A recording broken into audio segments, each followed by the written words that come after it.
Hi, friends. Chris Kelly here. Hey, it's that time of the week, almost later than that time of the week, but I wanted to just chat a little bit about what's going on in the market.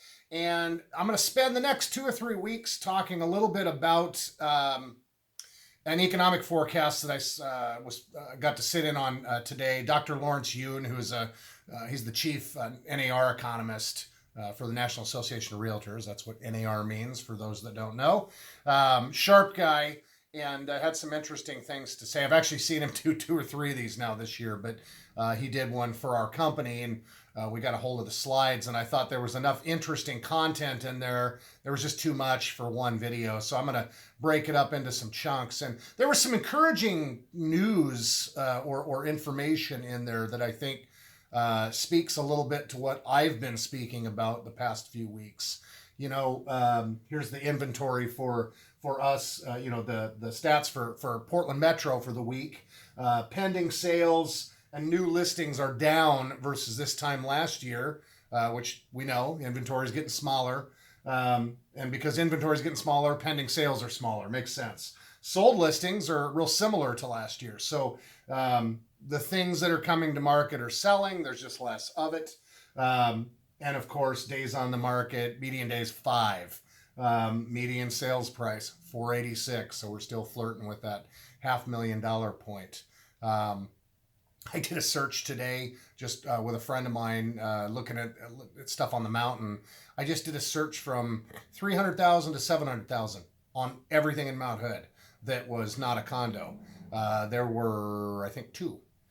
So inventory is definitely low everywhere, even up there. Anyway, one of the things I wanted to chat about that Dr. Yoon spoke about today, which I found encouraging, he was talking about this is national news, but he was talking about savings rate in the country. Basically, he was talking about why we're not going to have a crash. That's ultimately, that was kind of the context of today's talk that he gave, was we're not having a crash. Here's why. And one of the things he talked about was the savings rate in the country, and the savings rate massively elevated last year.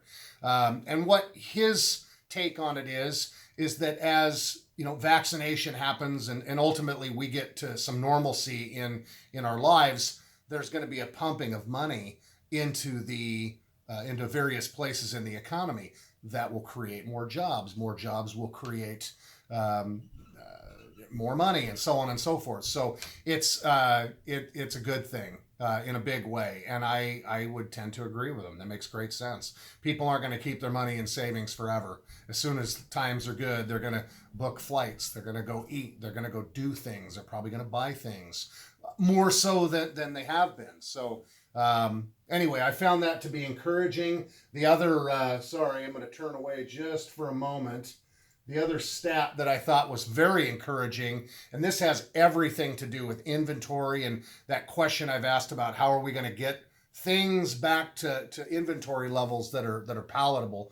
Well, on the national level, and this certainly would play out locally as well, but on the national level, housing starts are moving higher after, as he put it, 13 solid years of underproduction. And really, when you think about it, we've had relatively low inventory and quite a bit of a seller's market for the last few years. It just got considerably worse in this last year. So this is encouraging. When housing starts happen, new inventory gets created. When new inventory gets created, people buy it. When they buy it, they're selling their homes, and so on and so forth. So one can hope that happens with enough significance here that's one of the contributing factors to getting our inventory numbers to grow. So anyway, that's all I'm going to pontificate on for today. As always, here to help.